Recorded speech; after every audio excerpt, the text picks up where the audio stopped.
ونعوذ بالله من شرور أنفسنا ومن سيئات أعمالنا من يهد الله فلا مضل له ومن يضلل فلا هادي له أشهد أن لا إله إلا الله وحده لا شريك له وأشهد أن محمدا عبده ورسوله صلى الله عليه وعلى آله ومن صار على نهجه وتمسك بسنة إلى يوم الدين وسلم تسليما كثيرا يا أيها الذين آمنوا اتقوا الله حق تقاته ولا تموتن إلا وأنتم مسلمون أما بعد. Alhamdulillah, segala puji hanya milik Allah Subhanahu wa taala semata.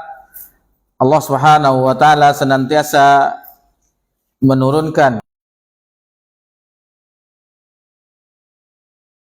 dan itu tidak pernah terhenti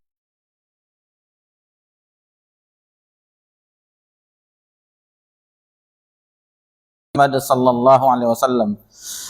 Ikhwani fid din wa akhwati fillah rahimani wa rahimakumullah. Alhamdulillah, kita memasuki tanggal 20 Rabiul Awal tahun 1446 Hijriah, bertepatan tanggal 23 September 2024 Masehi. Alhamdulillah.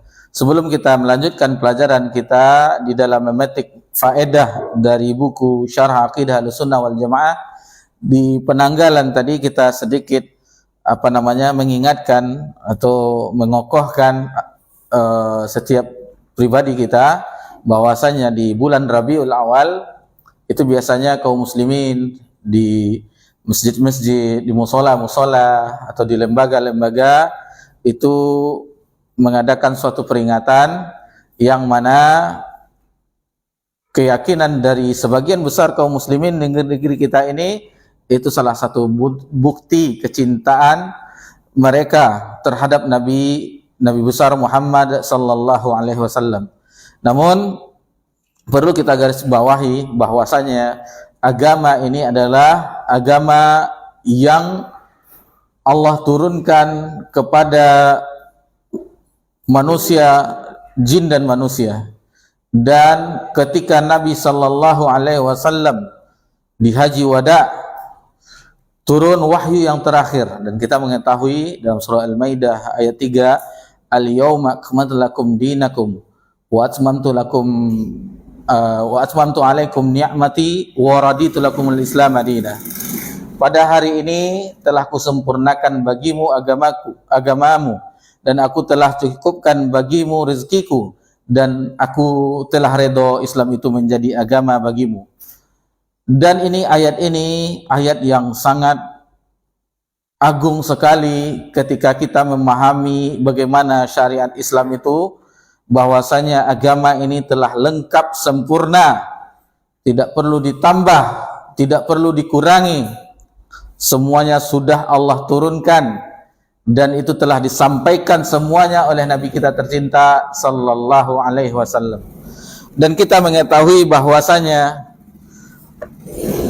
umat yang paling mencintai Nabi sallallahu alaihi wasallam, kalau kita ingin jujur terhadap diri kita, bahwasanya yang paling mencintai Nabi sallallahu alaihi wasallam adalah keluarganya. Istri-istri beliau sallallahu alaihi wasallam itu yang paling mencintai Nabi. Kemudian para sahabat radhiyallahu anhum ajma'in yang mayoritas mencintai Nabi sallallahu alaihi wasallam. Kecintaan mereka tidak sebanding apa-apa dengan kecintaan kita di zaman ini. Itu harus kita yakini. Namun tidak ada satupun riwayat dari para ulama yang menjelaskan bahwa sahabat Nabi memperingati Maulid Nabi sallallahu alaihi wasallam. Kalau kita memakai perasaan, ya semuanya orang akan merasa itu kebaikan. Ini kan baik.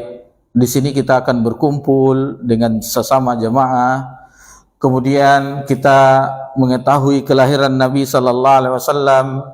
Kemudian kita mengingat bagaimana perjalanan Nabi sallallahu alaihi wasallam dan segala macamnya.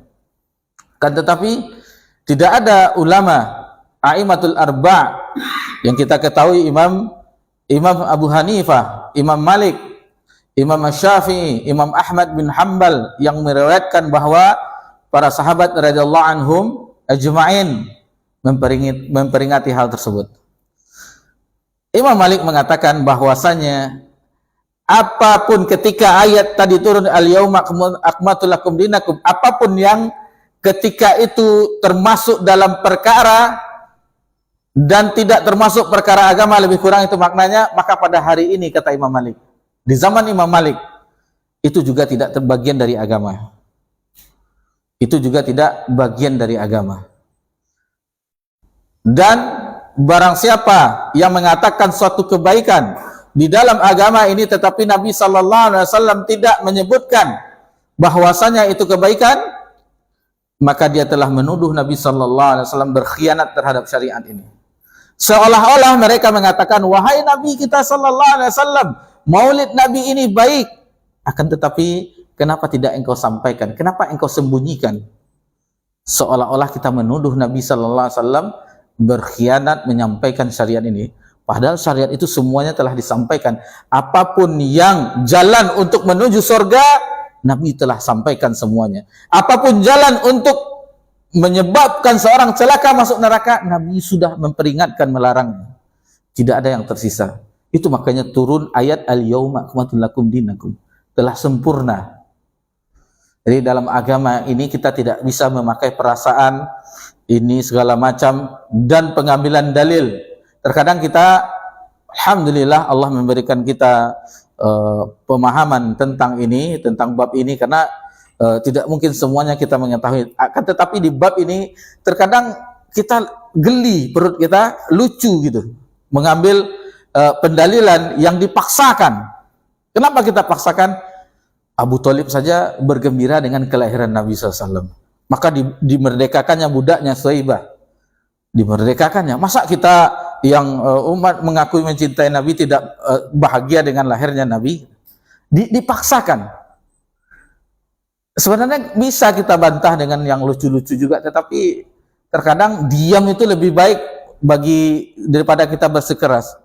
Apakah mereka tidak membaca Tabbat yada Abi Lahabi wa tab? Belum Abu Lahab itu Abu Lahab maksudnya, belum Abu Lahab itu meninggal, sudah ada surat yang turun kepadanya untuk menjadi penghuni neraka. Apakah itu yang kita ikuti? Nah, jadi terkadang kita geli pendalilan orang yang dipaksakan. Kita katakan dipaksakan sesuatu yang tidak sebenarnya dalilnya, tetapi dipaksakan. Yang berbicara itu dai yang jutaan pengikutnya. Kita katakan jutaan, banyak followernya di zaman sekarang ini.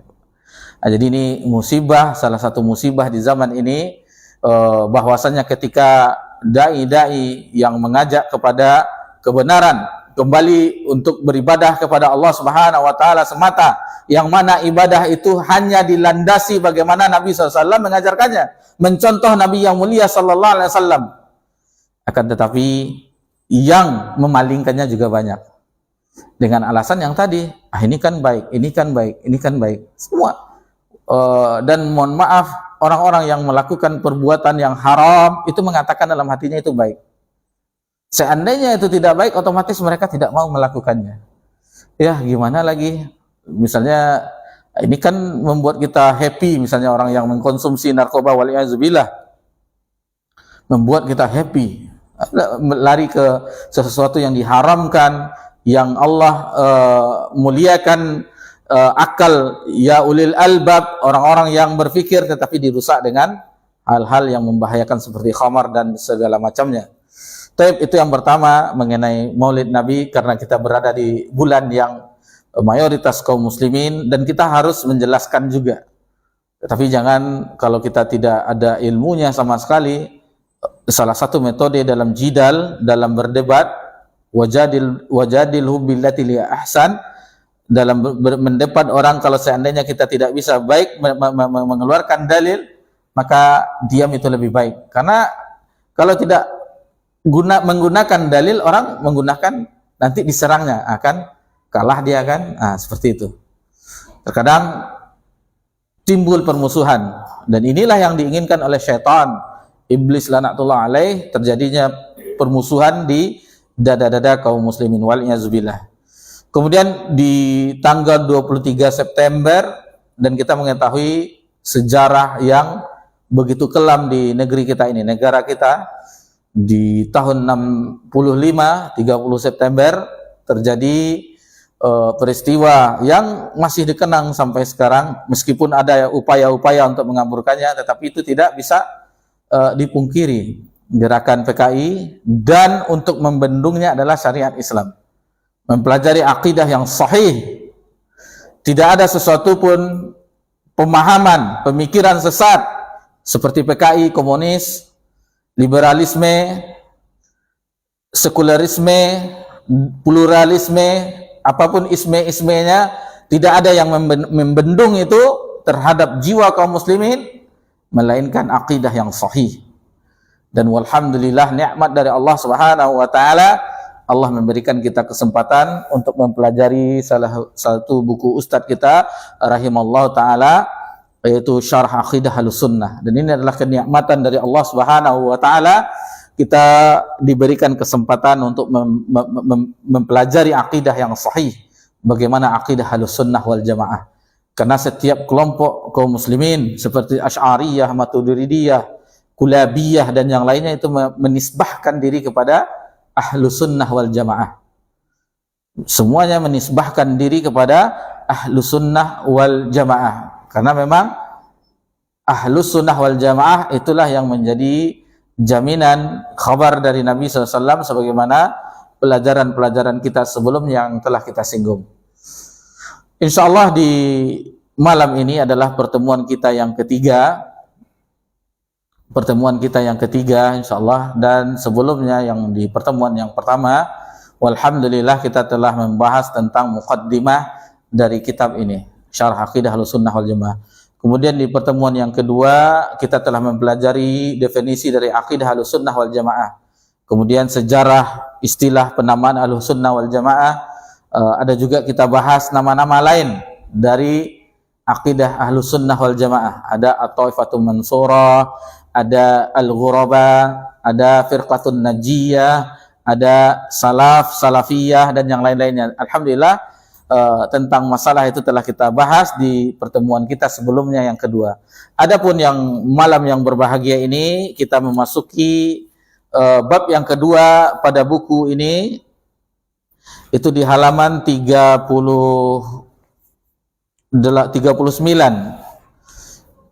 Halaman 39, tetapi tidak ada penomorannya, cuman garis besar, yakni bab yang kedua, kaidah dan prinsip Ahlussunnah wal Jamaah dalam mengambil dan menggunakan dalil. Nah, ini dia kaidah. Kita sudah memasuki kaidah, yakni bagaimana cara, kaidah dan prinsip Ahlussunnah wal Jamaah dalam mengambil dan menggunakan dalil. Nah, di sini insyaallah dengan mempelajari ini kita memahami bagaimana paham Ahlussunnah wal Jamaah di dalam mengambil dan menggunakan dalil. Kita langsung ke halaman 40. Kaidah dan prinsip Ahlussunnah wal Jamaah dalam mengambil dan menggunakan dalil. Jadi muallif rahimallahu taala, semoga Allah merahmatinya, meluaskan kuburnya. Berikut ini kaidah dan prinsip Ahlussunnah wal Jamaah dalam mengambil dan menggunakan dalil. Di situ ada footnote 66.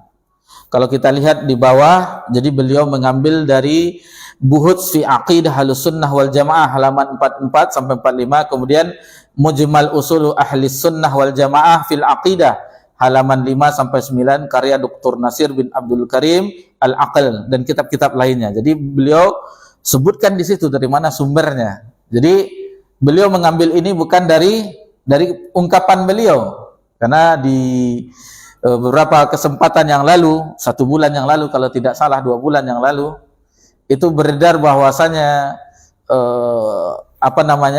orang beranggapan ini buku-buku beliau rahimallahu taala itu tidak ilmiah, lebih kurang seperti itu mengajarkan bukunya. Tetapi setelah kita dua kali pertemuan dan ini pertemuan yang ketiga, kita mengetahui dari mana beliau mengambilnya. Ungkapan-ungkapan tersebut dari mana beliau, sumbernya ada, rujukannya ada. Itu kitab-kitab ulama juga. Jadi beliau bukan mengajak kepada pemahaman beliau pribadi, atau yang istilah kita sekarang mengambil dari kantongnya sendiri. Mengambil bahwasanya ini diceploknya diketiknya di dalam bukunya, tidak. Akan tetapi menukil bagaimana ulama menjelaskan tentang akidah Ahlussunnah wal Jamaah, dan itu beliau cantumkan di dalam buku ini. Jadi otomatis kita mempelajari banyak-banyak buku ulama. Dari footnote itu diambil dari buku ini, diambil dari kitab ini, diambil dari kitab ini. Sehingga dirangkumlah dalam buku yang kita pelajari saat ini. Taib. Yang pertama, beliau rahimahullah ta'ala menyebutkan sumber akidah adalah kitabullah. Sumber akidah adalah kitabullah. Al-Quranul Karim, kalamullah, firman Allah subhanahu wa ta'ala. Sunnah Rasulullah sallallahu alaihi wasallam yang sahih. Jadi maksudnya sunnah Rasulullah SAW yang sahih adalah hadis Nabi SAW yang sahih. Karena sunnah itu ada beberapa pengertian. Yang pertama, sunnah yang kita tahu dengan hadis. Setiap perkataan Nabi, ucapan Nabi, perbuatan Nabi, takrir dari Nabi, persetujuan Nabi SAW. Itu sunnah, hadis. Dan ada juga sunnah, yaitu semuanya perkara perjalanan kehidupan Nabi SAW di dalam mengembangkan, maksudnya mendakwahkan agama ini seluruhnya. Tariqah, sunnah tariqah, jalan, itu dikatakan sunnah. Imam Al-Barbahari rahimahullah ta'ala dalam kitabnya Syarhus Sunnah mengatakan bahwasannya Islam itu adalah sunnah. Sunnah itu adalah Islam katanya. Jadi sunnah dengan Islam itu sama. Maksudnya yang dikatakan sunnah, Nabi menyampaikan Islam itu sendiri. Tetapi dengan tariqah Nabi sallallahu alaihi wasallam, dengan metode jalan Nabi sallallahu alaihi wasallam, dan kita menisbahkan diri ke jalan Nabi sallallahu alaihi wasallam, aqidah Ahlussunnah wal Jamaah. Jadi kita tidak pakai tariqah Satariyah, tariqah Naqsabandiyah, tariqah ini tidak. Tapi kita berusaha mengikuti jalannya Nabi Muhammad sallallahu alaihi wasallam. Dan pernah kita juga jelaskan di sini bahwasannya ikhwani fiddin wa akhwati fillah rahimakumullah, bahwasanya jalan menuju surga Allah Subhanahu wa taala, semua jalan itu semuanya tertutup. Kita harus yakini semua jalan menuju surga itu tertutup kecuali jalannya Nabi Muhammad sallallahu alaihi wasallam. Tidak akan dibuka pintu surga itu sebelum Nabi SAW memasukinya. Dan kita mengetahui bagaimana Nabi SAW ketika memasuki itu ditanya, siapa? Kalau itu namanya Muhammad yang menjawab dari luar, baru dibukakan pintu surga. Tapi kalau tidak Muhammad SAW, itu pintu surga tidak akan dibuka-buka. Nah, jadi itulah yang kita ikuti. Jalan yang hak. Dan jalan itu pula yang ditempuh oleh sahabat ridwanullahu anhum ajma'in. Semoga Allah meridhai mereka semuanya. Taib. Dan ijma' salafus saleh. Kesepakatan salafus saleh. Salafus saleh yang kita ketahui yakni 3 generasi yang dijamin oleh Nabi SAW, generasi sahabat, kemudian tabi'in dan tabi'ut tabi'in. Itu salafus saleh yang kita sudah memahaminya bersama-sama. Cuman kita ulang lagi agar kita bisa memahaminya dengan seksama. Taib. Yang kedua, kaidah dan prinsip Ahlussunnah wal Jamaah dalam mengambil dan menggunakan dalil. Setiap sunnah yang sahih yang berasal dari Rasulullah SAW wajib diterima walaupun sifatnya ahad. Di sini ada footnote, lebih kurang footnote itu di yang 67, bahwasanya hadis ahad itu lebih kurang maknanya hadis yang tidak memenuhi syarat dari hadis mutawatir. Jadi dia lebih kurang dari 10 atau 15 sahabat yang meriwayatkan. Bisa jadi 1, terkadang hadis ahad itu 1 orang, 2 orang, tetapi tidak memenuhi mutawatir. Adapun mutawatir itu banyak sahabat yang meriwayatkannya. Contohnya, kita anggap saja Pekanbaru ini adalah Madinah, Yathrib, Nabi SAW yang bersama sahabatnya. Seluruh orang Pekanbaru itu mengabarkan berita itu. Nah, berarti itu riwayat yang seperti itu adalah mutawatir. Mereka tidak bersepakat, penduduk Pekanbaru tidak bersepakat untuk membuat suatu berita bohong. Nah, itu namanya mutawatir. Lebih dari 15 sahabat meriwayatkannya. Mutawatir itu derajat yang paling tinggi, yang paling sahih di dalam derajat hadis. Nah, berbeda dengan ahad, tidak memenuhi syarat mutawatir. Terkadang 1 orang, 2 orang, 3 orang yang meriwayatkan. Misalnya Abdullah bin Abbas dengan Abu Hurairah saja. Adapun mutawatir itu puluhan sahabat yang meriwayatkannya. Dan ini sebagian kelompok menolak hadis ahad. Sebagian firqah, golongan di dalam agama itu menolak hadis ahad, sehingga tidak ada azab kubur bagi mereka. Karena hadis mengenai azab kubur itu riwayatnya ahad, dan mereka tidak meyakini adanya azab kubur. Wal-i'adzubillah. Baik. Di sini muallif rahimallahu taala, penulis, menukilkan firman Allah Subhanahu wa taala dalam surah Al-Hasyr ayat yang ke-7, wa ma atakumur rasulu fakhuzuhu wa ma nahakum anhu fantahu. Apa yang diberikan Rasul kepadamu maka ambillah, dan apa yang dilarang bagimu maka tinggalkanlah. Aja itu dalilnya di kaidah dan prinsip yang kedua. Adapun kaidah dan prinsip yang ketiga dari Ahlus Sunnah wal Jamaah dalam mengambil dan menggunakan dalil, yaitu yang menjadi rujukan dalam memahami Al-Quran dan As-Sunnah adalah nas-nas, baik itu teks dari Al-Quran dan hadis yang menjelaskannya. Kemudian pemahaman salafus soleh dan para imam yang mengikuti jejak mereka, seperti A'immatul Arba', Imam Hanafi, Imam Maliki, Imam Syafi'i, Imam Hambali, yang mengikuti jejak mereka, serta dilihat arti yang benar dari bahasa Arab. Nah, ini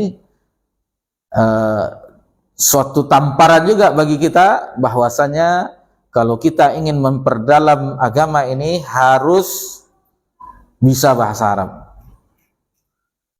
Kalau ingin menguasai istilahnya, bukan menguasai dunia, itu terlalu, ingin berbicara dengan orang seluruh dunia, pelajarilah bahasa Inggris.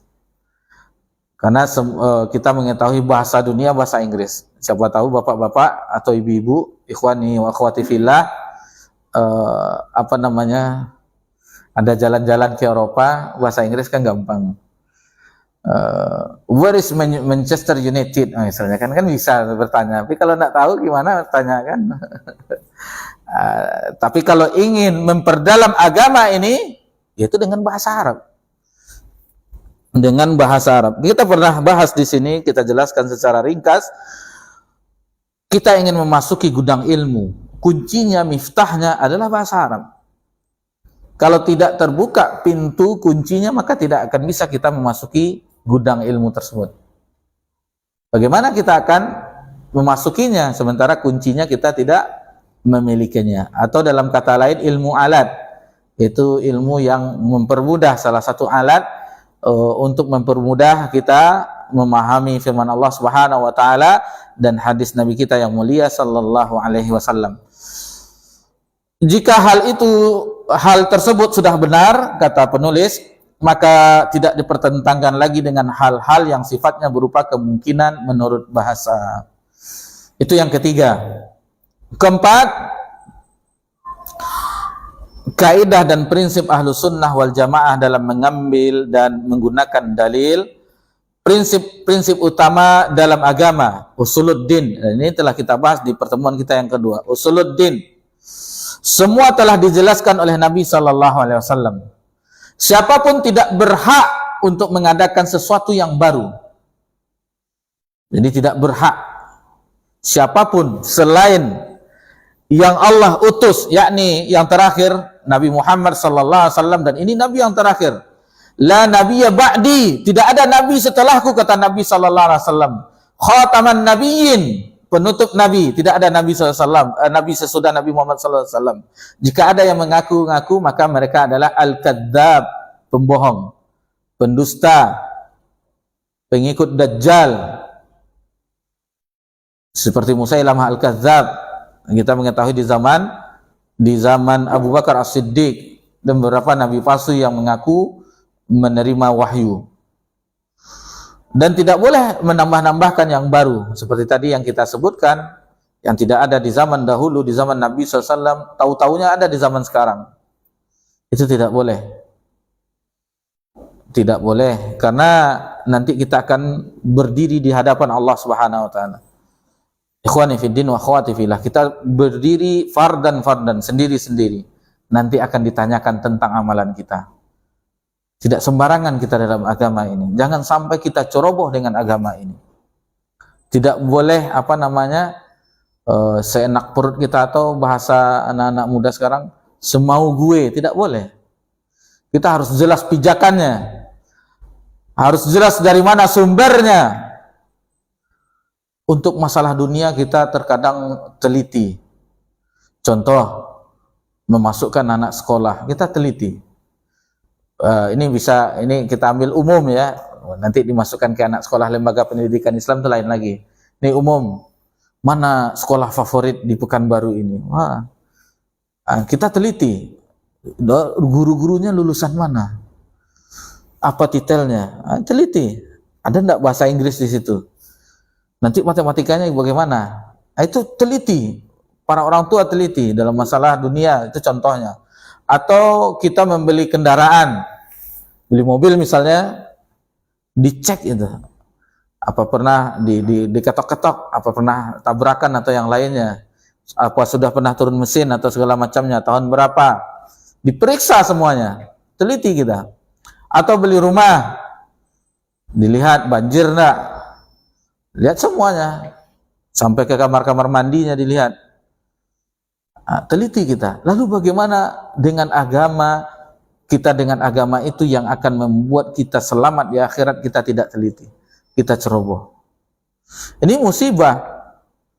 Kebanyakan dari kita, kaum muslimin, muslimat, itu melihat-lihat, meniru-niru. Kalau ditanya misalnya ada suatu amalan, kenapa Anda lakukan ini?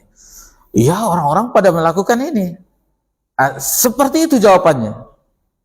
Seharusnya yang keluar, ya memang begini. Nabi SAW di dalam hadis begini mengatakan, sudah di level itu kita seharusnya. Karena kita hampir setiap hari hadir di majelis. Kita bukan orang yang goncang lagi. Yang ada angin ke barat kita ikut ke barat, ada yang ini kita ikut ke sini, tidak.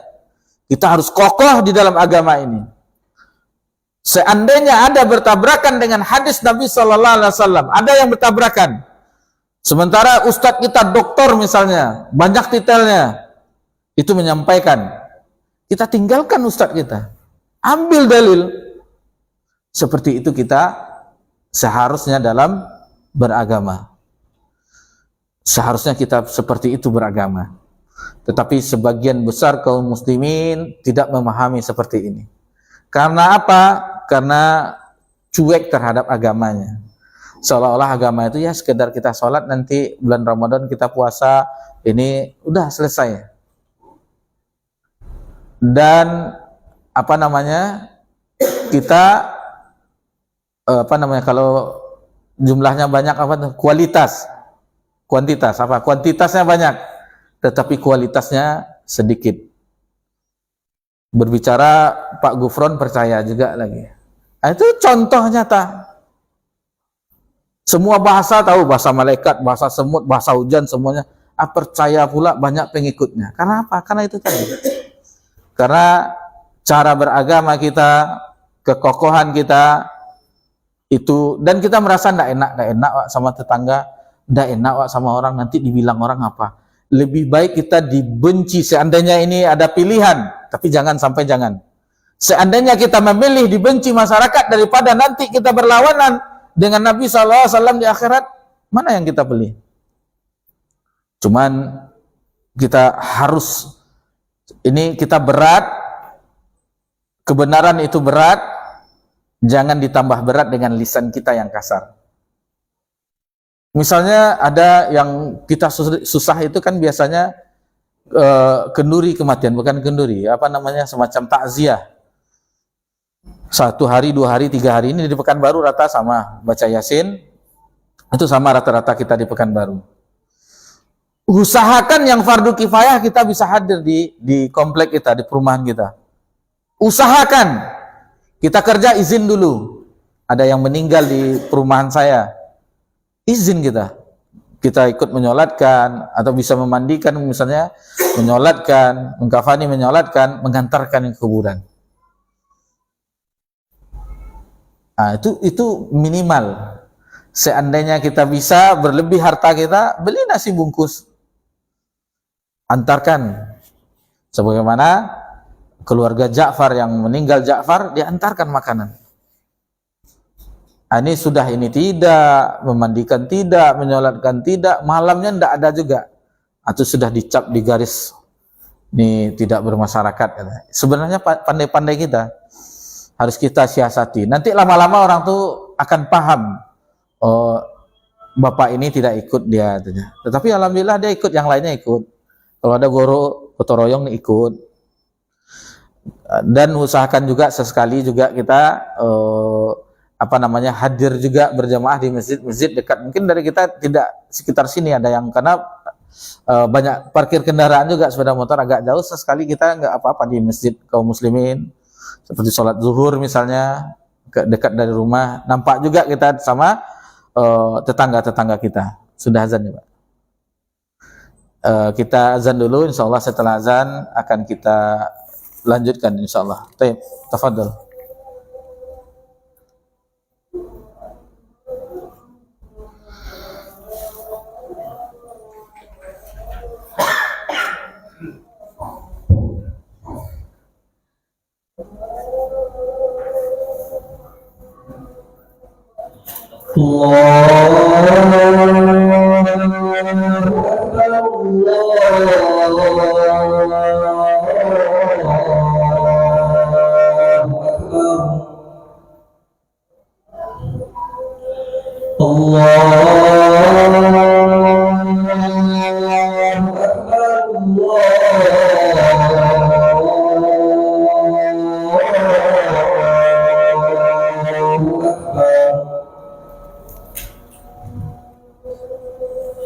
أشهد أن لا إله إلا الله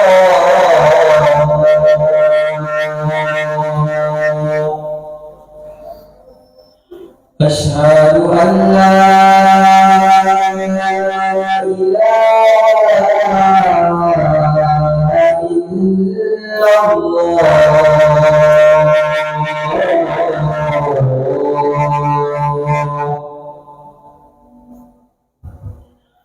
أشهد أن محمدا رسول الله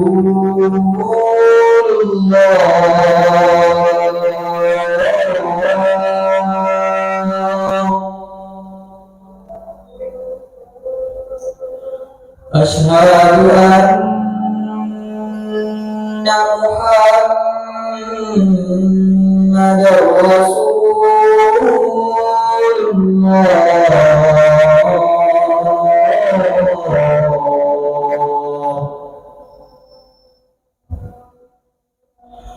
حي على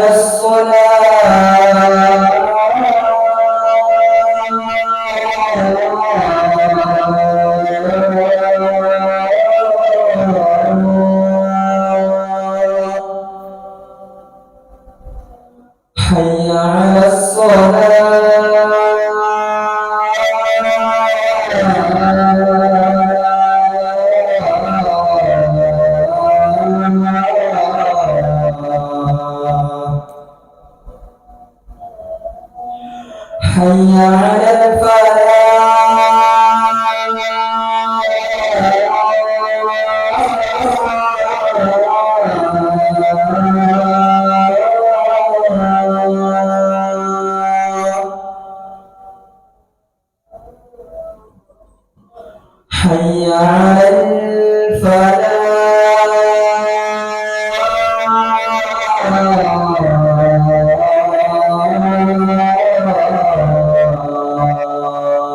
الله أكبر لا إله إلا الله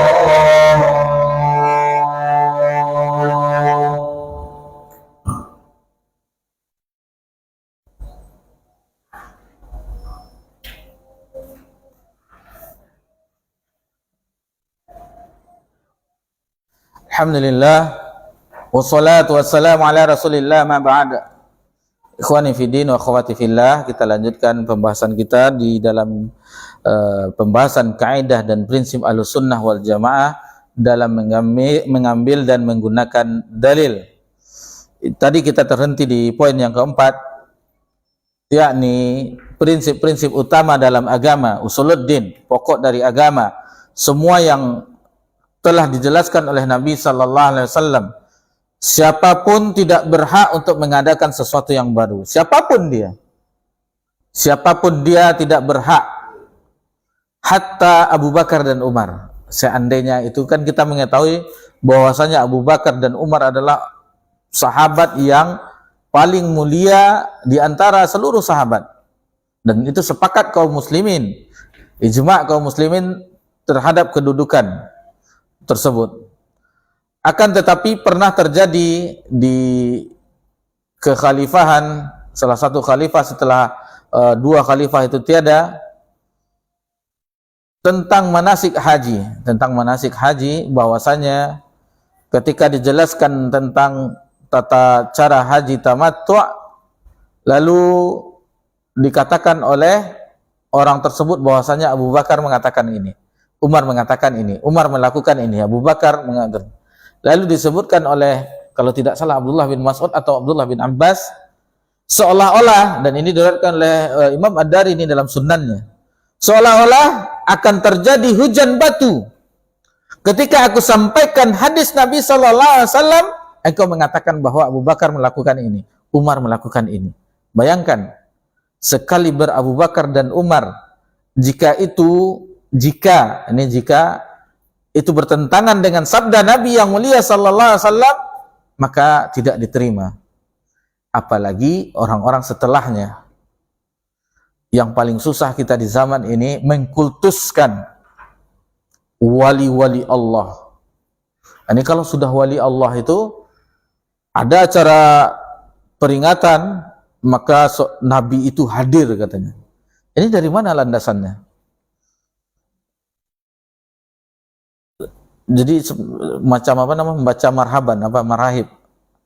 Dibacakan itu berdiri. Kenapa berdiri? Karena Nabi ruhnya datang. Nabi hadir dalam peringatan ini. Dari mana sumbernya ini?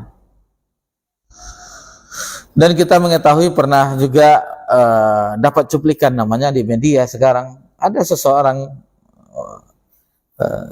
mengatakan bahwasanya dia pernah umroh, semacam wali-wali Allah yang diwali-walikan, daerah Kalimantan, guru sekumpul atau apalah, kita nggak tahu. Ketika ziarah ke makam Nabi, Nabi bangkit dari kuburnya dan mencium lututnya. Ini kan kita yang kita yang mendengarnya, ada apa ini? Ajaran apa yang diberikan kepada kaum muslimin? Dan ini ada yang semacam ini ada. Jadi kalau kita mempelajari akidah yang sahihah seperti poin-poin ini yang kita ketahui, insya Allah akan kita dapatkan di dalam cara beragama kita itu akidah yang kuat, yang kokoh.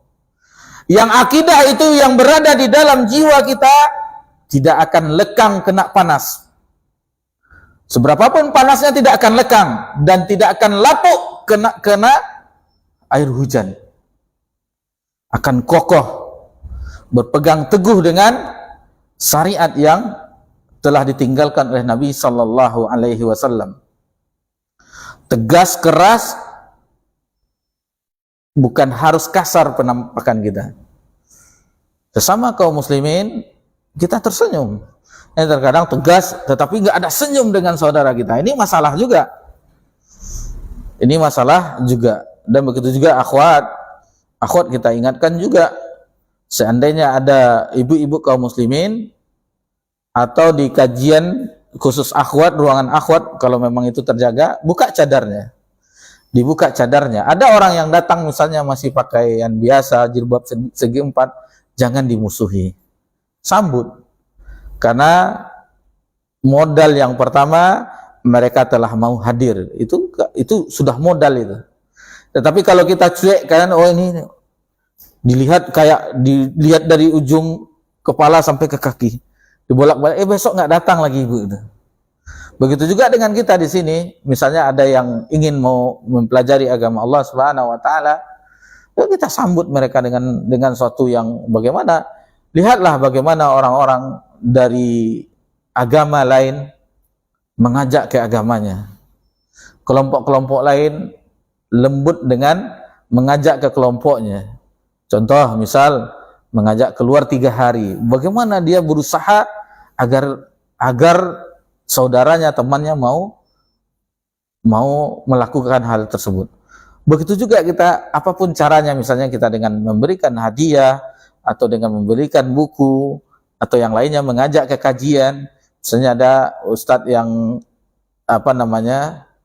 anggaplah dalam tanda kutip, sebenarnya pengajian ini sama aja yang disampaikan oleh ustadz, firman Allah dan hadis, cuman ada yang Allah lebihkan. Zaman sekarang misalnya viral, datang salah satu ustadz kita, misalnya contoh Ustadz Syafiq misalnya, hafizullah ta'ala, kita ajak orang yang mulai lunak. Kalau terkadang seperti kita dahulu melihat orang yang banyak hadir, terkadang kita juga merasakan semangatnya kita dalam mempelajari agama Allah Subhanahu wa taala. Tapi kita kembali ke poin yang keempat. Siapapun tidak berhak untuk mengadakan sesuatu yang baru, yang tidak ada contoh sebelumnya, apalagi sampai mengatakan hal tersebut bagian dari agama. Jadi kita kalau mempelajari agama itu sudah nampaklah titik terang, pemisah bahwasanya ini bukan ajaran agama, ini adalah sesuatu yang disisipkan, ini bukanlah perkataan Nabi, ini adalah orang yang melakukannya, orang yang memasukkan, seolah-olah itu dibungkus dengan mengatakan agama. Kemudian Allah telah menyempurnakan agamanya, wahyu yang telah terputus dan kenabian pun telah ditutup. Nah, ini dia. Jadi wahyu telah terputus dan kenabian pun telah ditutup. Atau dengan bahasa lainnya, kita mengetahui di antara tugas malaikat Jibril alaihissalam yaitu menyampaikan wahyu dari Rabbul Alamin kepada para nabi dan rasul, al-anbiya wal mursalin alaihimussalam wa sallallahu alaihi wasallam. Maka ketika Nabi SAW sudah wafat, itu tidak ada lagi tugas Jibril menyampaikan wahyu. Seandainya ada yang mengatakan menerima wahyu dari Allah, ketahui itu adalah wahyu syaitan. Itu wahyu syaitan, tidak wahyu dari Allah Subhanahu wa taala. Tadi ayat ini telah kita sebutkan di awal kajian, yakni al-yauma akmaltu lakum dinakum wa atmamtu alaikum ni'mati wa raditu lakumul Islam madina. Pada hari ini telah aku sempurnakan agamamu untukmu dan telah aku cukupkan nikmatku bagimu dan telah aku redoi Islam sebagai agamamu. Dan surah Al-Maidah ayat ketiga. Ini kalau ada bapak-bapak, ibu-ibu yang semoga diberkahi dan dirahmati Allah Subhanahu wa taala, ada tafsir di rumah, lihat bagaimana agungnya para ulama menjelaskan, seperti tafsir Mukatsir menjelaskan, dan beliau membawakan beberapa riwayat seperti ungkapan atau dialog antara Umar dengan orang ahlul kitab. Jadi ada ahlul kitab, orang Yahudi, mengatakan ada suatu ayat yang jika ayat itu turun kepada kami, maka kami akan jadikan itu sebagai hari raya. Lalu Umar mengatakan bahwasanya itu dia tahu apa ayat itu, di mana turunnya, kapan turunnya. Umar mengatakan, dan Umar menyebutkan bahwasanya ayat ini turun di saat musim haji di Arafah, kemudian di hari Jumat, dan kapan turunnya lalu menyebutkan ayat yang ini, al-yauma akmaltu lakum dinakum. Kemudian Al-Hafiz Ibnu Katsir juga membawakan riwayat Salman Al-Farisi. Salman Al-Farisi radhiyallahu anhu ketika ditanya oleh ahlul kitab juga, oleh orang Yahudi,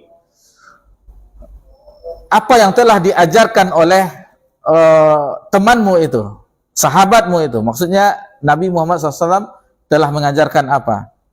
Lalu kata Salman Al-Farisi radhiyallahu anhu bahwasanya seluruhnya diajarkan oleh Nabi SAW. Oleh Nabi kami seluruhnya diajarkan. Sampai-sampai tata cara buang hajat pun diajarkan oleh Nabi kami. Jangankan perihal yang besar, masalah akidah, masalah mentauhidkan Allah Azza wa Jal, mengikhlaskan ibadah hanya kepada Allah Subhanahu wa taala semata, memperingatkan dosa yang sangat besar, masalah kesyirikan, masalah yang sepele diajarkan oleh Nabi sallallahu alaihi wasallam. Masalah buang hajat diajarkan oleh Nabi sallallahu alaihi wasallam, dan itu tidak ada di agama yang lain. Yang hanya ada di agama yang sempurna ini. Kita mendapatkan ada cerita, dan cerita ini disampaikan oleh salah seorang ustadz kita nggak usah sebut namanya, dan insya Allah kalau dari segi periwayatan insya Allah ini benar, karena seorang ustadz kita, ada dia seorang teman yang ketika itu safar ke negeri barat, ke Eropa, dan kita mengetahui bahwasanya di situ di toilet tersebut ada wastafelnya, ada semacam untuk cuci tangan atau cuci muka.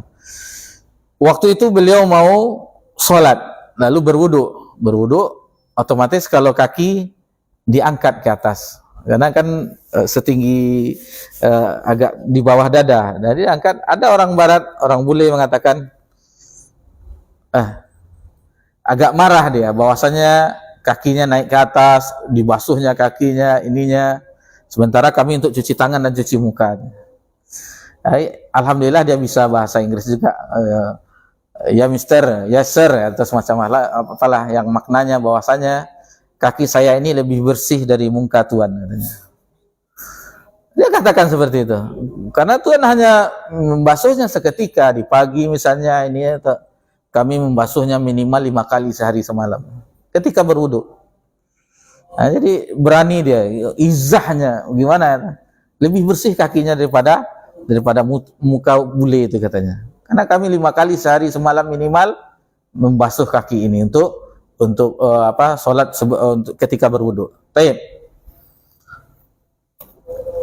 Kemudian sabda Nabi sallallahu alaihi wasallam, dan ini kita ketahui bagi yang kalau di sini tidak salah ada kajian hadis Arba'in Nawawiyah, itu di hadis yang keempat atau yang hadis yang kelima dari Ummul Mukminin Aisyah radhiyallahu anha. Sudah hadis keberapa, Bang Umar? Ada kan hadis Arba'in kalau tidak salah? Hadis keempat. Ini tentang ini. Yang kelima. Berarti sudah lewat ini, pas ini. Yang man ahdatsa fi amrina haza ma laysa minhu fa huwa rad. Atau hadis Nu'man bin Bashir, inna halalan bainun wa inna haramun bainun. Sudah lewat itu. Yang kelima ini dia hadisnya Aisyah. Di riwayat yang lain, man amila amalan laisa alaihi amruna fa huwa rad. Jadi di riwayat yang lain, kalau ini man ahdatsa, yang mengada-ada dalam urusan agama kami. Kalau di riwayat yang lain, man amila amilan, barang siapa yang beramal suatu amalan. Nah, kalau ini dalam urusan agama kami, laisa alaihi amruna, kalau di sini fi amrina haza ma laisa minhu fawaradun. Jadi sama-sama, yang satu amalan, yang sini dalam perkara urusan kami, maka fahuwa rad, maka itu tertolak. Hadis ini sahih, diriwayatkan oleh Imam Bukhari dan Muslim, dan juga diriwayatkan oleh salah seorang istri Nabi SAW, Ummul Mukminin Aisyah radhiyallahu anha. Akan tetapi meskipun hadis ini dipelajari oleh orang, tidak ada takutnya, tidak takut khawatir ditolaknya amalan, tidak ada takutnya. Yang penting beramal. Dari mana sumbernya? Amal dulu, yang penting ikhlas. Nah, jadi yang membedakan kita dengan sebagian saudara-saudari kita yaitu syarat yang kedua. Kalau masalah ikhlas, syarat yang pertama seluruhnya sepakat, kita harus ibadah ikhlas, hanya mengharapkan pahala atau mengharapkan wajah Allah Subhanahu wa taala. Semuanya sepakat, tidak ada perbedaan apapun kelompoknya, ikhlas. Tetapi yang kedua, syarat yang kedua, yaitu bagaimana ibadah itu sesuai dengan contoh Nabi SAW atau tuntunan Nabi SAW. Di sini perbedaannya. Kita berusaha meniru Nabi sallallahu alaihi wasallam. Apa yang dilakukan oleh Nabi dalam rangka ibadah, dalam rangka untuk menjadi hamba yang bertakwa, dalam rangka meraih ridho Allah Subhanahu wa taala, yaitu mencontoh Nabi kita tercinta sallallahu alaihi wasallam. Tidak sembarangan. Dan itu pun semaksimal kita, semampu kita akan berusaha. Seandainya kita beramal sekarang, misalnya kita tidak mengetahui, ternyata di kemudian hari kita mengetahui bahwasanya ada hadisnya, ada Nabi mengerjakannya, yang dengan lain yang kita lakukan, maka kita berpindah ke apa yang dilakukan oleh Nabi Sallallahu Alaihi Wasallam. Jadi seperti itu kita dalam beragama itu. Taib. Kemudian yang kelima yaitu taslim, berserah diri. Berserah diri, patuh dan taat hanya kepada Allah dan Rasulnya secara lahir dan batin. Tidak menolak sesuatu dari Al-Quran dan As-Sunnah yang sahih, baik menolaknya itu dengan kias, analogi, perasaan, kasyaf. Ini kasyaf ini biasanya orang sufi, orang tarikat, yaitu menyingkap tabir rahasia sesuatu yang gaib, seolah-olah dia meriwayatkan langsung dari Rabbul Alamin, terkadang dari mimpi, terkadang dari yang macam-macam. Ini ada yang mengatakan seperti ini. Dan mereka membagi-bagi bahwasanya agama itu ada syariat, ada tarikat, ada ma'rifat dan segala macamnya. Dan bahkan kalau sudah tinggi itu tidak perlu lagi syariat. Jadi salatnya apa? Cukup dengan ingat, itu dah salat. Aqimis sholata li zikri. Jadi kalau sudah ingat berarti kita sudah salat. Kalau orang yang salat yang biasa kaum muslimin itu syariat tingkat bawah. Itu kita temui bahwasanya ada orang yang beranggapan dari thariqah sufiyah yang melakukan hal tersebut. Jadi orang-orang yang kalau keluar dari ajaran Nabi sallallahu alaihi wasallam, apalagi mereka belajar kebatinan misalnya, maka ketahuilah akan menjadikan dua ujungnya. Kebatinan. Kalau tidak menjadi seorang dukun, paranormal atau yang lainnya, atau yang kedua menjadi orang gila. Itu dua itu. Orang-orang belajar kebatinan, ilmu-ilmu yang semedi segala macamnya, ada puasa putih segala macamnya, berkelambu, dan itu masih ada. Itu akan menjadi dua. Kalau tidak menjadi dukun, paranormal, kalau tidak menjadi orang gila. Kalau sudah gila itu sudah wali majdub. Dan itu kita saksikan bahwasanya orang gila dianggap wali sehingga berkah segala macamnya. La haula wala quwata illa billah, inna lillahi wa inna ilaihi rajiun. Ini musibah di dalam agama kita, orang yang menganggap wali-wali orang yang gila. Kemudian tidak boleh juga dibantah dengan ucapan seorang syekh. Kalau sudah berjumpa dengan Al-Quran dan As-Sunnah yang sahih, tadi tidak boleh dibantah dengan kias kita, analogi kita, perasaan kita. Ini kan baik, ini kan ini. Tidak boleh. Kemudian dengan kasyaf tadi, yang terbuka tirai, tabir rahasia. Kemudian ucapan seorang syekh, ustadz, kiai, habib, apapun namanya, itu tuangku misalnya di Sumatera Barat, itu tidak bisa menolak nas tadi atau pendapat-pendapat imam-imam yang lainnya. Kemudian muallif membawakan firman Allah Subhanahu wa taala dalam surah An-Nisa ayat 65. Fala wa rabbika la yu'minu hatta yuhaqqimuka fima syajara bainahum, maka demi Rabbmu mereka tidak beriman sebelum mereka menjadikan engkau Muhammad sebagai hakim dalam perkara yang mereka perselisihkan. Tsumma la yajidu fi anfusihim harajan mimma qadaita wa yusallimu taslima. Kemudian tidak ada rasa keberatan dalam hati mereka terhadap putusan yang engkau berikan dan mereka menerima dengan sepenuhnya. Dalam surah An-Nisa ayat 65. Juga dalam firman Allah Subhanahu wa taala dalam surah Al-Hasyr tadi, sama di halaman 40 juga dibawakan oleh muallif, wa ma atakumur rasulu fakhuzuhu, cuman di sini sampai ujung ayat. Wa ma atakumur rasulu fakhuzuhu wa ma nahakum anhu fantahu wattaqullah. Apa-apa yang diberikan Rasul kepadamu maka ambillah, dan apa-apa yang dilarangnya maka tinggalkanlah. wattaqullah, dan bertakwalah kepada Allah, innallaha syadidul iqab, Allah sangat keras hukumannya. Jadi ini ancaman dari Allah Subhanahu wa taala. Kemudian yang keenam, kaidah dan prinsip ahlu sunnah wal jamaah di dalam mengambil dan menggunakan dalil, yaitu dalil akli, akal. Jadi ada dalil akli, akal, yang benar akan sesuai dengan dalil nakli, nas yang sahih. Jadi akal seseorang yang benar, maksudnya yang tidak ada goncangnya, yang tidak yang tidak tersusupi oleh pikiran-pikiran yang tidak waras, yang benar, yang sahih, itu akan sesuai dengan nakal, akan sesuai dengan nas-nas teks Al-Quran dan hadis. Dia tidak akan bertentangan. Sesuatu yang qat'i, yang pasti dari kedua dalil tersebut, tidak akan bertentangan selamanya. Apabila sepertinya ada pertentangan di antara keduanya, maka dalil nakli, yaitu dalil nakli Al-Quran dan hadis harus didahulukan. Bukan akal yang didahulukan, tapi Al-Quran dan hadis. Kemudian beliau menjelaskan rahimahullah ta'ala, maksudnya yaitu Al-Quran dan As-Sunnah yang sahih selama-lamanya tidak akan bertentangan dengan akal yang waras. Kita katakan akal yang waras. Karena para sahabat itu seluruhnya mereka adalah udul, adil. Kulluhum udul. Jadi akal mereka waras sehingga mereka mudah menerima wahyu. Sabda Nabi SAW dan wahyu ketika disampaikan oleh Nabi dari Jibril, dari Rabbul Alamin, maka mudah mereka menerimanya. Jadi mereka ketika menerima itu tidak, tunggu dulu, kita analisa dulu, tunggu dulu, kita rasakan dulu. Tidak seperti itu. Tapi apabila ada mereka mendengar wahyu dari Nabi SAW, disampaikan oleh Nabi SAW, sami'na wa ta'na. Kami dengar dan kami taati.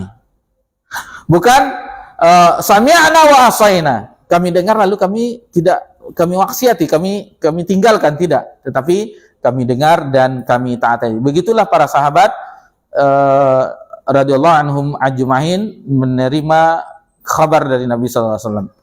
Karena Al-Quran dan As-Sunnah adalah maksum. Al-Quran dan As-Sunnah terjaga. Inna nahnu nazzalna dzikra wa inna lahu lahafizun.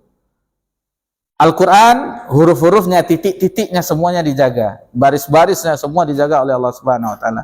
Salah satunya dengan cara adanya penghafal-penghafal Al-Quran. Begitu juga dengan hadis Nabi SAW juga ada dijaga oleh Allah dengan adanya ulama-ulama ahlul hadis, sehingga hadis itu tahu apakah hadis itu palsu, apakah hadis itu lemah, apakah hadis itu sahih, benar. Sedangkan akal tidak maksum. Al-Quran dan As-Sunnah tetap, sedangkan akal berubah-ubah. Al-Quran dan As-Sunnah mutlak, sedangkan akal manusia terbatas. Akal manusia mempunyai keterbatasan.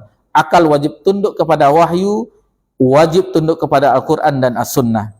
Ada satu ungkapan ulama, kalau tidak salah Imam Syafi'i rahimahullah ta'ala mengatakan bahwasanya akal manusia itu seperti pandangan mata, terbatas. Di balik tembok itu, tirai itu, kita tidak melihat apakah berapa orang di balik itu, karena terbatas, atau di dinding itu kita tidak mengetahui. Begitu juga dengan akal, terbatas.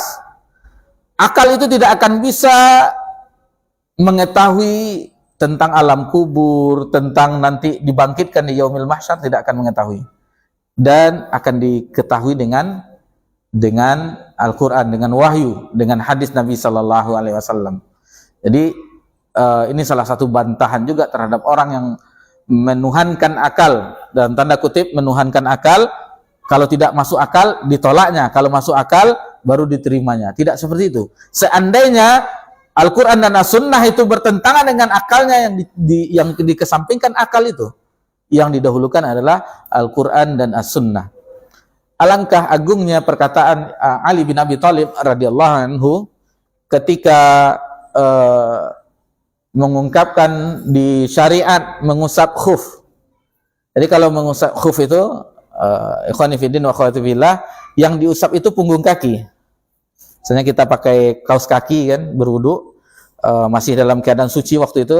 Kalau kita seandainya berwudu, misalnya kita safar atau haji umrah, itu nggak usah dibuka kaos kakinya.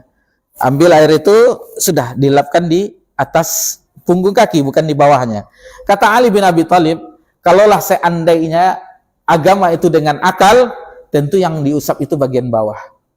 Karena yang menginjak itu bagian bawah. Tetapi didulukan syariat Nabi yang mengajarkan bahwasanya tata cara mengusap khuf itu adalah bagian atas yang diusap. Kan yang menginjak-injak kotoran, lantai, jalan kan yang bagian bawah, tetapi yang diusap adalah bagian punggung dari kaki. Taib. Kemudian yang ketujuh, jadi ada 10 prinsip. Yang ketujuh dari kaidah dan prinsip dalam mengambil dalil, Rasulullah SAW adalah maksum, dipelihara oleh Allah dari kesalahan. Dan para sahabat radhiyallahu anhum ajmain secara keseluruhan dijauhkan Allah dari bersepakat di atas kesesatan. Sebagaimana sabda Rasulullah SAW, jadi sahabat itu tidak akan tidak akan sepakat dengan kesalahan. Ini dibawakan di sini dalilnya. Innallaha ta'ala qad ajaru ummati, sesungguhnya Allah telah melindungi umatku min antajtami ala dolalah, dari bersepakat berkumpul di atas kesesatan. Jadi seandainya ada yang disampaikan itu adalah kesalahan, tentu akan dibantah oleh yang lainnya, tentu akan diluruskan oleh yang lainnya. Contoh, jangankan di zaman sahabat, di zaman kita saja misalnya, contoh yang sesuatu yang haram yang dihalalkan oleh kaum muslimin sekarang ini, musik misalnya. Musik boleh, musik karena ada ulama yang membolehkan, dalil mereka. Nah itu otomatis akan ada yang dai-dai yang lain, ustadz-ustadz kita yang akan menyampaikan bahwasanya keyakinan tersebut adalah batil, adalah salah. Namun secara individu tidak ada seorang pun dari mereka yang maksum. Jika ada perbedaan pendapat di antara para imam atau yang selain mereka, maka perkara tersebut dikembalikan kepada kitab Allah dan sunnah Rasulullah SAW dengan memaafkan orang yang keliru dan berprasangka baik bahwa ia adalah orang yang berijtihad. Jadi di sini ranah ijtihad ini kita harus cerdas juga. Kenapa kita katakan? Karena dalam masalah ijtihadiyah itu apabila terjadi perselisihan, di situ harus ada kelapangan jiwa. Imam Qatadah mengatakan, barang siapa yang mempelajari fikih, apabila belum mencium perbedaan, maka dia belum belajar fikih. Jadi dalam fikih itu biasa terjadi berkata ulama ini, ini masalah fikih, bukan masalah akidah. Kalau akidah, Al-Quran dan Sunnah yang tadi kita ketahui. Di luar itu akan tidak termasuk dalam ranah akidah. Ini masalah fikih. Dan seandainya ada yang berbeda pendapat, maka di situ diminta kelapangan dada kita, kelapangan hati. Sehingga ada ungkapan dari ulama kita, fikih itu luas, akan tetapi dada kita yang sempit. Nah, itu kadang-kadang ada perbedaan, harus begini, imam ini mengatakan ini, harus begitu, ustadz itu mengatakan tidak. Dalam masalah perbedaan fikih, ijtihadiyah, maka itu kita harus berlapang dada. Dan sampai sekarang masih dibahas. Ustadz, kalau imamnya kunut subuh, apa kita kunut subuh atau kita diam saja? Itu masih. Itu ranah ijtihadiyah. Jangan kita paksakan harus ikut imam atau harus kita tidak, tangan kita tetap i'tidal saja. Itu sesuatu kata Syekh Utsaimin rahimahullah taala. Jadi kelebihan Syekh Utsaimin itu ada masalah ijtihadiyah. Haza amru wasi'. Masalah ini masalah yang luas. Jadi jangan kita persempit. Oh kamu nanti batal sholatnya, imam tidak ikut imam. Oh kamu batal, kan itu nggak ada. Ada yang mengatakan bahwa itu nggak ada kunut subuh, mengikuti yang salah. Terserah. Seandainya saudara kita mengikuti, dia mengikuti imam, silahkan. Dia angkat tangan juga ketika kunut. Dan apabila dia lepas nggak mau, ya tidak masalah juga. Ini ranah-ranah ijtihadiyah ini adalah masalah yang sangat lapang. Jangan kita buat jurang kita dengan, apalagi sesama kita yang hanya sebagian kecil. Kita katakan bahwasanya Salafiyun di Indonesia itu bagian kecil. Kita bagian kecil. Yang saudara kita yang masih banyak dari Nahdiyin, dari Muhammadiyah itu banyak mereka. Bukannya kita berbeda dengan mereka untuk menjauhkan diri, tetapi tidak. Kita tetap, mereka saudara kita, tetapi masalah prinsip, bahwasanya kita meyakini ini apa yang dilakukan oleh Nabi, kita tetap kokoh dengan dengan dalil, bukan dengan perasaan kita. Taib. Kemudian yang kedelapan, bertengkar dalam masalah agama itu tercela. Nah, jadi bertengkar dalam masalah agama itu tercela. Apalagi debat di kolom komentar. Ini yang bagi-bagi ada akun-akun di media sosial, tahan jari jemari kita, jempol kita untuk komen-komen di akun-akun di media-media. Tidak ada manfaatnya. Entah benar orang itu yang penggunanya, siapa tahu dia namanya misalnya Abu Soleh, tetapi rupanya anak SD rupanya. Kita nggak lihat kan? Kita ada keluarkan dalil-dalilnya, dia ada ketawa-ketawa. Nah, jadi harus bahwasanya dunia fitnah, kalau seandainya itu tidak perlu kita cemplung ke situ, tinggalkan saja. Tidak ada manfaatnya. Kecuali ada berhadapan, misalnya bapak itu kita ada hujah, maka sampaikan dengan baik. Akan tetapi mujadalah, berbantah dengan cara yang baik itu masyru'ah. Jadi wajadilhum billati hiya ahsan, dengan yang baik itu masyru'ah, disyariatkan. Dalam hal yang telah jelas ada dalil dan keterangannya dalam Al-Qur'an dan As-Sunnah. Dilarang berlarut-larut dalam pembicaraan panjang tentangnya. Jadi habis waktu kita membahas ini saja. Misal contoh di solat-solat yang jariyah, yang dikeraskan suaranya, apakah bismillahnya dikeraskan atau tidak? Itu dari dahulu ulama berbeda. Jangan sampai berlarut-larut kita membahas tentang hal-hal seperti itu. Masih banyak yang lain yang belum kita ketahui, maksudnya kita akan berusaha menggalinya. Maka wajib mengikuti ketetapan dan menjauhi larangannya. Dan wajib menjauhkan diri untuk berlarut-larut dalam pembicaraan yang memang tidak ada ilmu bagi seorang muslim tentangnya. Misalnya tentang sifat Allah. Kalau kita tidak bisa membantah bahwasanya Allah itu bersemayam di aras, istiwa fil aras, kalau nggak ada dalilnya mending kita diam. Karena sebagian kaum muslimin dan sebagian besar kaum muslimin itu mengatakan Allah itu di mana-mana. Nggak ada ilmu kita untuk membantahnya, diam itu lebih baik. Nanti khawatirnya nanti kita kalah itu. Tapi seandainya itu bermanfaat, kita mengetahui bahwasanya istiwa itu adalah irtafa'a, ayatnya banyak, ar-Rahmanu 'alal istawa summa stawa ilal ars. Tahu kita semuanya, lalu ada hadisnya, itu enggak apa-apa. Kalau ada ilmunya. Jadi kalau ibarat kita perang, senjata bagi orang yang jidal adalah dalil. Ibarat kita perang, senjata kita dalil. Kalau kita tidak memahami dalil, menguasai dalil, diam itu lebih baik. Taib. Kemudian tentang qadar dan qadar, ini tentang masalah gaib juga, tentang takdir baik, takdir buruk. Itu kita jangan berpanjang-panjangan masalah mengkajinya. Tentang ruh, yas'alunaka 'anir ruh. Jadi ruh itu gimana, cukup yang apa yang telah diajarkan oleh Nabi SAW. Misalnya ruh orang yang meninggal itu dia melihat ruhnya. Itu makanya sebagian mata itu terbelalak. Itu bukan tanda sul khotimah, tidak. Akan tetapi dia melihat ruhnya keluar dari jasadnya. Kadang ada kita melihat mayit yang terbelalak matanya, itu bukan tanda akhir yang buruk, tidak. Itu tidak salah satu tanda. Karena memang ketika wafat, ketika ruh itu berpisah dengan jasad, di riwayat kita jumpai bahwa Nabi SAW mengatakan bahwasanya pandangan itu melihat kemana ruh tersebut. Jadi, tabalalak matu banyak dosa, enggak. Jadi jangan sampai kita memvonis saudara kita yang seperti itu. Taib. Kemudian apalagi yang ditegaskan bahwa itu termasuk urusan Allah. Jadi apapun yang sesuatu yang berat pembahasannya, yang termasuk urusan Allah Subhanahu wa taala, maka jangan sampai kita berlarut-larut membahasnya. Selanjutnya sudah selayaknya menyerahkan hal tersebut kepada Allah Subhanahu wa taala. Rasulullah SAW bersabda, jadi masalah-masalah yang gaib, yang kita hanya mengetahui sedikit, maka salah satu hujahnya misalnya, jangankan masalah itu, kita boleh aja mundur selangkah, jumlah rambut saya di kepala saya tidak tahu berapa jumlahnya. Seperti itu aja jawab. Misalnya ada berlalu, apa kajianmu tidak tahu masalah ini,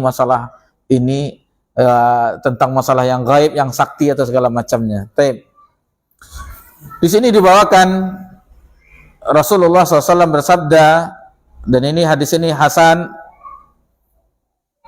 bukan sahih. sahih yang disahihkan oleh Al-Hakim, disahihkan oleh Az-Zahabi, diriwayatkan Imam Tirmizi, Ibnu Majah, Ahmad dan yang lainnya. Ma dhalla qaumun ba'da hudan kanu alaihi illa utul jadal. Tidaklah sesat suatu kaum setelah Allah memberikan petunjuk atas mereka. Tsumma tala Rasulullah sallallahu alaihi wasallam hadzal hayah. Kemudian Nabi SAW membacakan firman Allah, ma darabuhu laka illa jadala. Mereka tidak memberikan perumpamaan itu kepadamu melainkan dengan maksud membantah saja. Balhum qaumun khasimun. Sebenarnya mereka adalah kaum yang suka bertengkar. Kemudian yang kesembilan, kaidah dan prinsip dalam mengambil dan menggunakan dalil. Kaum muslimin wajib senantiasa mengikuti manhaj, metode Al-Quran dan As-Sunnah dalam menolak sesuatu, dalam hal akidah dan dalam menjelaskan suatu masalah. Oleh karena itu suatu bid'ah tidak boleh dibalas, dibantah dengan bid'ah lagi. Kekurangan tidak boleh dibantah dengan berlebihan atau sebaliknya. Ada footnote 71. Jadi di sini contohnya mu'alif menyebutkan di catatan kaki, contoh bid'ahnya Jahmiyah yang menafikan sifat-sifat Allah. Jadi Jahmiyah yang diusung oleh Safwan bin Jaham bin Safwan mengatakan bahwasannya sifat Allah itu tidak ada. Lalu dibantah dengan musyabbihah atau mujassimah yang menyamakan Allah dengan makhluknya. Itu tidak boleh. Yang ini tidak ada tuntunannya. Yang bantah dengan musyabbihah atau mujassimah itu juga tidak ada tuntunannya. Atau tentang qadariyah. Paham qadariyah yang mengatakan bahwa makhluk mempunyai kemampuan dan kekuasaan yang tidak dicampuri oleh Allah. Sementara ada dibantah dengan Jabariyah misalnya. Jabariyah yaitu bahwasanya makhluk manusia tidak mempunyai kemampuan. Dia seperti boneka yang diatur oleh Allah. Nah, jadi ini bertentangan Qadariyah dengan Jabariyah. Sementara Ahlussunnah di tengahnya. Ahlussunnah di tengah-tengahnya. Jadi kita tidak boleh membantah sesuatu dengan suatu kesalahan dengan kesalahan, tetapi kesalahan itu dibantah dengan kebenaran, yaitu Al-Quran dan As-Sunnah. Kemudian yang 10, yang terakhir, kaidah dan prinsip dalam mengambil dalil. Setiap perkara baru yang tidak ada sebelumnya di dalam agama adalah bid'ah. Setiap bid'ah adalah sesat dan setiap kesesatan tempatnya di neraka. Rasulullah SAW bersabda, kullu bid'atin dolalah wa kullu dolalatin finnar. Setiap bid'ah adalah sesat dan setiap kesesatan itu tempatnya di neraka. Allah Subhanahu wa taala berfirman, am lahum syuraka'u syara'u lahum minad dini ma lam ya'dzan bihillah. Apakah mereka mempunyai sesembahan selain Allah yang menetapkan aturan agama mereka yang tidak diizinkan diridai Allah? Walaula kalimatul fasli laqudiya bainahum. Dan sekiranya tidak ada ketetapan yang menunda hukuman Allah, tentulah hukuman di antara mereka telah dilaksanakan. Wa innadz zalimina lahum adzabun alim. Dan sesungguhnya orang-orang zalim itu akan mendapat azab yang sangat pedih. Dalam surat Asy-Syura ayat 21. Jadi tentang masalah bid'ah ini kita singgung sedikit karena bid'ah, kata-kata bid'ah ini kaum muslimin dan muslimat di Indonesia itu fobia. Kalau sudah bid'ah, alah kita akan diserangnya. Ini sedikit-sedikit bid'ah, sedikit-sedikit bid'ah. Diancam pula kita dengan neraka tuh. Sok-sok dia pula yang punya kunci surga itu. Sok-sok pula dia yang Allah yang punya neraka. Memang gaya metode bantahan tersebut benar. Akan tetapi ini peringatan dari Nabi sallallahu alaihi wasallam. Nabi mengatakan, wa iyyakum bil muhdatsatil umur. Jauhilah oleh kalian perkara yang baru dalam agama. Maksudnya dalam syariat Allah Subhanahu wa taala. Dan orang-orang yang tidak belajar atau fobia yang kita katakan tadi dalam tanda kutip tidak menerima ini. Padahal Nabi yang tercinta sallallahu alaihi wasallam yang mengucapkannya. Ada seseorang kiai yang pernah kita dapat rekamannya. Yang pertama kali melakukan bid'ah adalah Allah katanya.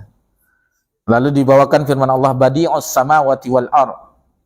Jadi badi' di situ kata asal muasal dari bid'ah. Padahal badi'us samawati adalah pencipta langit dan bumi, yang mana langit dan bumi itu tidak ada contoh sebelumnya yang baru diciptakan oleh Allah. Maksudnya itu Allah pertama kali melakukan bid'ah yang mereka pahami. Akan tetapi bukan begitu, maksudnya adalah dalam masalah syariat, agama, ibadah yang Nabi SAW ajarkan. Selain yang sunnah berarti itu bid'ah.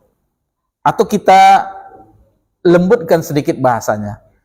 Kita tukar, misalnya ada seorang itu yang merah matanya kalau melihat kita mengatakan bid'ah, kita rubah konteksnya agak panjang. Bahwasanya amalan itu tidak sesuai dengan sunnah. Sudah. Itu sama artinya dengan bid'ah. Tetapi bid'ah kita sampaikan itu bisa meradang orang-orang. Entah kenapa di negeri ini orang-orang kaum muslimin mungkin juga ada dakwah-dakwah dari dai-dai mereka, mubalik-mubalik yang anti atau fobia dengan bid'ah. Sementara dalam masalah kitab-kitab ulama kalau kita buka itu biasa mengatakan kalau tidak ada dalam agama tuntunannya bid'ah. Ada sesuatu yang baru dalam agama bid'ah. Ini dai kondang yang profesor, yang kiai haji, semua titel ada di sebelum atau setelah namanya. Oh, kalau bid'ah nih, mikrofon ini bid'ah. AC itu bid'ah. Oh, kalau begitu ke Mekah pakai onta saja, nggak apa pakai pesawat. Nah, ini berbeda permasalahannya. Bid'ah yang dikhawatirkan oleh Nabi, yang diperingatkan oleh Nabi adalah bid'ah yang masalah agama, perkara agama. Adapun perkara teknologi, perkara sains, kemajuan dunia, itu tidak. Antum a'lamu bi umur dunyakum. Kamu lebih mengetahui perihal masalah duniamu. Nah, jadi sudah teranglah bagi kita mana yang sebenarnya. Harus kita jelaskan seperti itu. Dalam agama itu tidak boleh kita rubah-rubah sedikit bahasanya tidak apa-apa. Karena kalau kita langsung katakan bid'ah, itu akan meradang orang-orang itu. Seperti yang kita sampaikan tadi. Alhamdulillah pernah kita diundang di kajian di masjid-masjid kaum muslimin. Memang kita tidak berani mengatakan bid'ah. Terus terang. Karena pertama takutnya nanti pas kajian disuruh berhenti. Terus yang kedua, karena mereka memang anti. Kalau kita mengatakan bid'ah, sudah dikaplingnya surga, sok dia yang paling benar ini. Sementara ini adalah untuk menjaga syariat yang mulia ini. Kalaulah tidak dikatakan oleh Nabi SAW, wa iyyakum bil muhdatsatil umur wa kullu bid'atin dhalalah, maka sedangkan sudah diperingatkan, diancam oleh Nabi, masih suka saja umatnya membuat perihal-perihal yang baru. Apalagi kalau tidak ada hadis ini. Itu mungkin yang bisa kita pelajari di bab yang kedua, walhamdulillah, yakni di antara kaidah dan prinsip dalam mengambil dan menggunakan dalil. Adapun nanti adalah penjelasan sebagian kaidah ini. Jadi yang 10 tadi akan dijelaskan pada bab berikutnya, tapi tidak seluruhnya dijelaskan oleh muallif. Ada beberapa kaidah yang beliau sampaikan, yang akan beliau jelaskan tentu agak panjang lebar. Yang tadi hanya bagian-bagian poin-poinnya, istilahnya baru muqaddimahnya. Adapun penjelasannya insyaallah di pertemuan-pertemuan kita yang akan datang, insyaallah mudah-mudahan Allah mudahkan kita. Dan adapun usaha yang kita bersabar sejenak untuk sama-sama mempelajari, mendengarkan kalamullah, firman Allah Subhanahu wa taala dan hadis-hadis Nabi SAW, membuat kita nanti kita berharap berbahagia ketika ini adalah sesuatu hisab atau amalan yang diterima oleh Allah Subhanahu wa taala. Itu yang kita harapkan. Dan kita tidak ada sesuatu yang lain yang kita harapkan di majelis itu kecuali rahmat Allah Subhanahu wa taala, ampunan Allah Subhanahu wa taala. Dan ketahuilah, orang-orang yang duduk di majelis ilmu itu tidak merugi. Tidak akan merugi. Karena yang dipelajari itu adalah firman Allah dan hadis Nabi sallallahu alaihi wasallam. Mohon maaf jika ada kesalahan di dalam penyampaian, dan apabila itu yang disampaikan itu salah dengan apa yang ada di dalam kitab kita masing-masing, maka rujuk kita kembali ke kitab itu, apalagi dalil-dalilnya. Kita merujuk ke dalil. Adapun yang salah ucap itu jangan diambil. Yang diambil itu kebenaran. Karena kita manusia, ya yakinilah, terkadang yang kita pikirkan pernah kita mengatakan sesuatu A, tetapi yang tersampaikan B. ada di luar kesadaran seperti itu, nanti ditegur sama, bukan itu Ustaz. Oh iya, pernah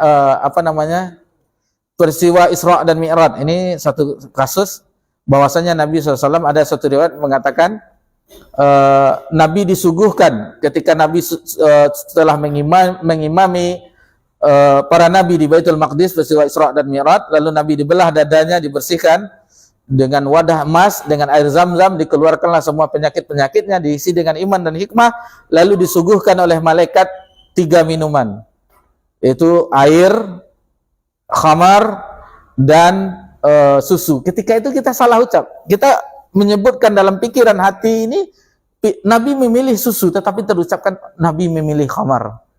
Salah ucap.